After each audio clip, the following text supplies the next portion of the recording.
हम इमरान खान को नून लीग के साथ हैं। ਇਮਰਾਨ ਖਾਨ ਇਹ ਤਰੀਕੇ ਲਬੈਕ ਵਾਲੇ ਇਹਨਾਂ ਨੂੰ ਕਰਨਾ ਚਾਹੀਦਾ ਵੇ। ਅਸੀਂ ਨੂਨ ਲੀਗ ਨੂੰ ਕਰਾਂਗੇ, ਲੇਕਿਨ ਹਾਲਾਤ ਬਹੁਤ ਜ਼ਿਆਦਾ ਖਰਾਬ ਨੇ, ਲੇਕਿਨ ਕਰਾਂਗੇ ਨੂਨ ਲੀਗ ਨੂੰ ਰਿਪੋਰਟ। ਕਿਹਨੂੰ ਵੋਟ ਦੋਗੇ? ਪੀਟੀਆਈ ਕੋ ਕਿਸੇ ਨੇ ਦੇਣਾ ਵੋਟ ਜ਼ਾਹਰ ਫੇਰ ਵੀ ਬੀਆਂ ਸਾਹਿਬ ਨੂੰ यहाँ देने ने वोट। ਨਵਾਜ਼ ਸ਼ਰੀਫ ਨੂੰ ਹੋਰ ਕਿਸੇ ਨੂੰ ਨਹੀਂ ਦੇਣਾ। ਪਤਾ ਨਹੀਂ ਹੁਣ किसी को भी नहीं। इंशाल्लाह ताला पीटीआई को। अस्सलामुअलैकुम नाजरीन, HR न्यूज़ से मैं हूं असदुर रहमान और इस वक्त मैं मौजूद हूं डस्का में, और डस्का का है हल्का PP 43। और इसमें जैसा कि पता है पंजाब असम्बली तहलील होने के बाद अब इलेक्शन की फ़ज़ा है। आवाम के पास चलते हैं और उनसे पूछते हैं कि इस इलेक्शन में वो किसको सपोर्ट करेंगे। अस्सलाम वालेकुम जी।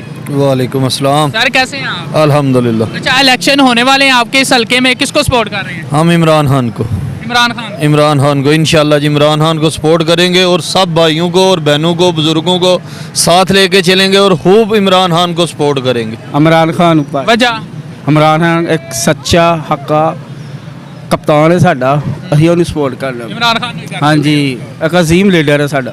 ਸਪੋਰਟ ਅਸੀਂ ਨੂਨ ਲੀਗ ਨੂੰ ਕਰਾਂਗੇ, ਲੇਕਿਨ ਹਾਲਾਤ ਬਹੁਤ ਜ਼ਿਆਦਾ ਖਰਾਬ ਨੇ, ਲੇਕਿਨ ਕਰਾਂਗੇ ਨੂਨ ਲੀਗ ਨੂੰ ਰਿਪੋਰਟ। इंशाल्लाह ताला पीटीआई को। PTI की वजह PTI ਨੂੰ क्यों?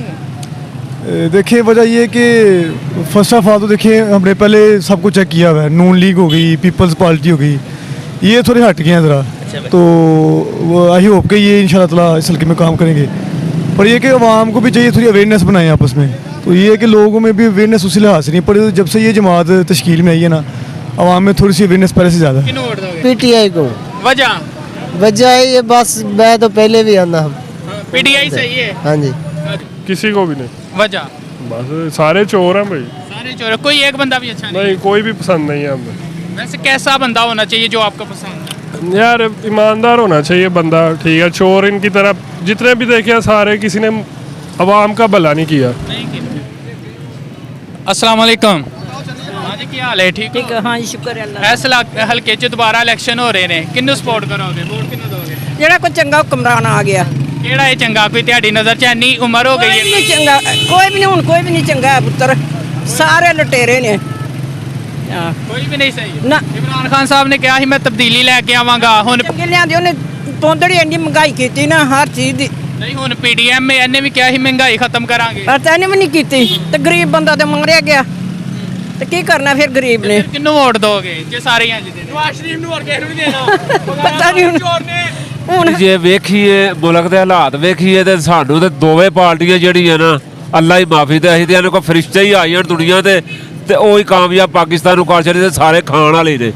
ਜੇ ਉਹ ਜੇ ਦੱਸੀਏ ਤੇ ਸਾਰੀ ਜ਼ਿੰਦਗੀ ਸਪੋਰਟ ਤੇ ਆਹ ਨੂਨ ਲੀਗ ਨੂੰ ਕੀਤੀ ਹੈ, ਬੀਆਂ ਸਾਹਿਬ ਨੂੰ, ਤੇ ਹਾਲਾਤ ਹੁਣ ਦੇ ਵੇਖੀਏ ਤੇ ਦਿਲ ਨਹੀਂ ਕਰਦਾ। ਜੇ ਅਗਰ ਸਪੋਰਟ ਕਰੀਏ ਤੇ ਫਿਰ ਜ਼ਾਹਰ ਫੇਰ ਵੀ ਬੀਆਂ ਸਾਹਿਬ ਨੂੰ यहाँ देने ने वोट। ਕਿਸੇ ਨੇ ਦੇਣਾ ਵੋਟ। जो अच्छा इंसान होगा कौन है अच्छा इंसान? हम हमेशा नून लीग के साथ हैं। महंगाई तो इन्होंने लियांदी है जो आए ने इमरान खान, उस तो पहले तो हाँ नहीं महंगाई देखी अपने शहर। ਅਸੀਂ ਤੇ ਇਹਨਾਂ ਆ ਜਿਹੜੇ ਤਰੀਕੇ ਲਬੈਕ ਵਾਲੇ ਇਹਨਾਂ ਨੂੰ ਕਰਨਾ ਚਾਹੀਦਾ ਵੇ। ਇਹ ਤੇ ਦੋਵੇਂ ਘੁੰਮਦਾ ਵੇਖ ਲਈਆਂ ਨੇ ਕਿ ਅਸੀਂ ਲਬੈਕ ਲਬੈਕ ਵਾਲਿਆਂ ਨਾਲ ਸਹੀ ਹੈ।